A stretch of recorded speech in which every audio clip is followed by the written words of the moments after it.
Kung papapiliin ka, anong mas gusto mo? Yung makakabalik ka sa nakaraan para maituwid mo yung pagkakamali mo sa nakalipas? O yung bibigyan ka ng 10 million pesos? Anong mas pipiliin mo? Kung ako po ang tatanungin, kukunin ko na yung 10 million pesos.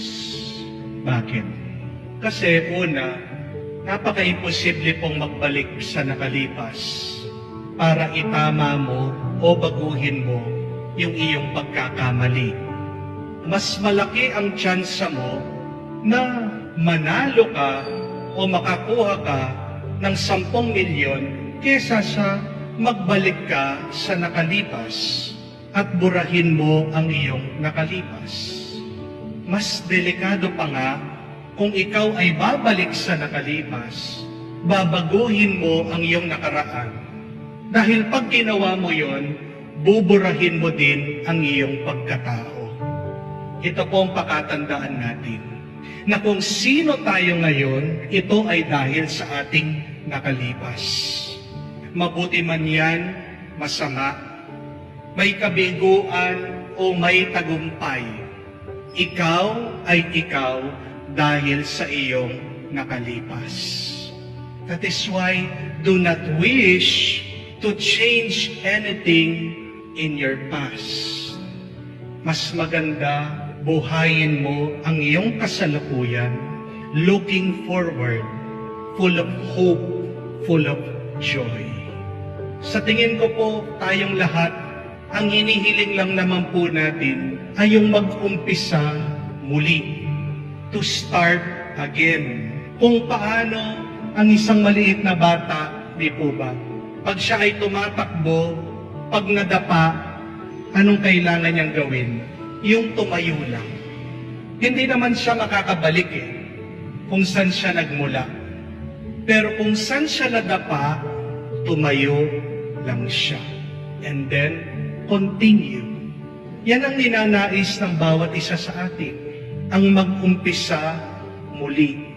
Sa anuman problema, sa anuman pagsubok, sa anuman suliranin, sa anuman hinaharapan po nating na masama ngayon sa ating buhay.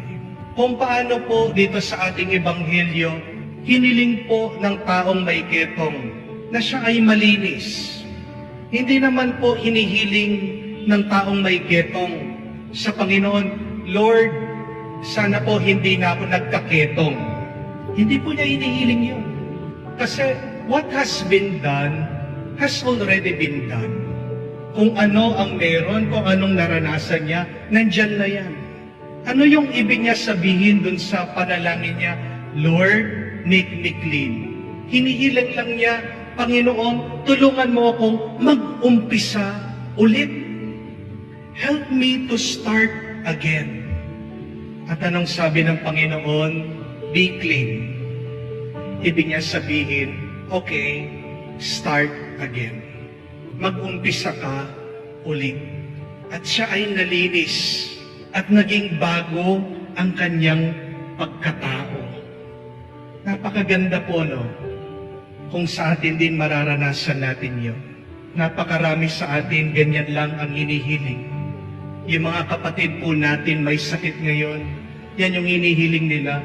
Lord, palakasin mo ko. Lord, pagalingin mo ko.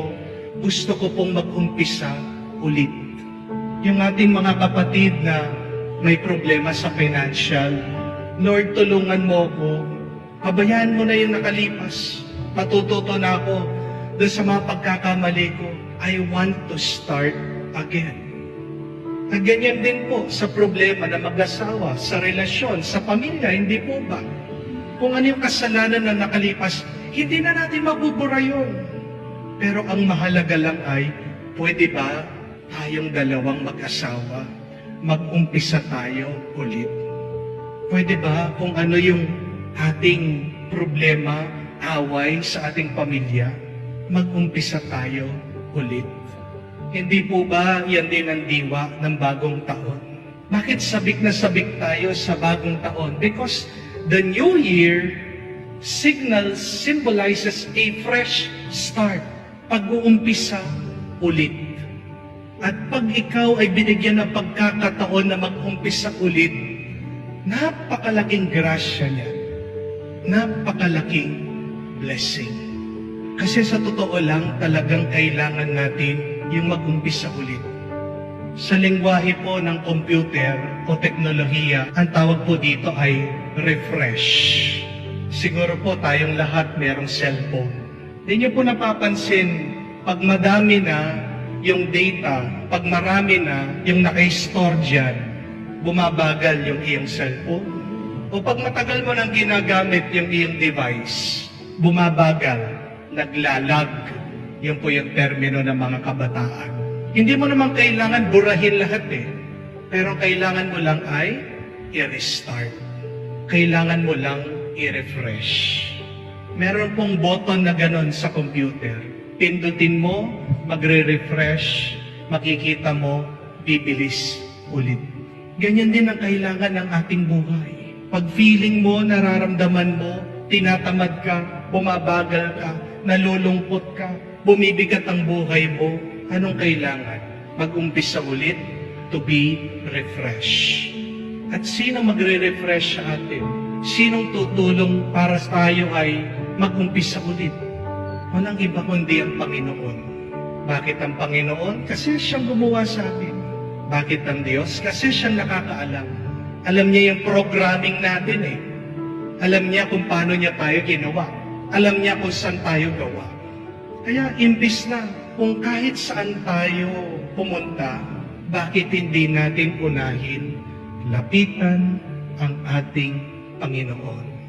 Kung paano binigyan niya ng bagong simula itong taong may ketong, itong taong may sakit, itong taong pinagtabuyan ng ibang tao, tayo din, bibigyan niya din tayo ng bagong simula.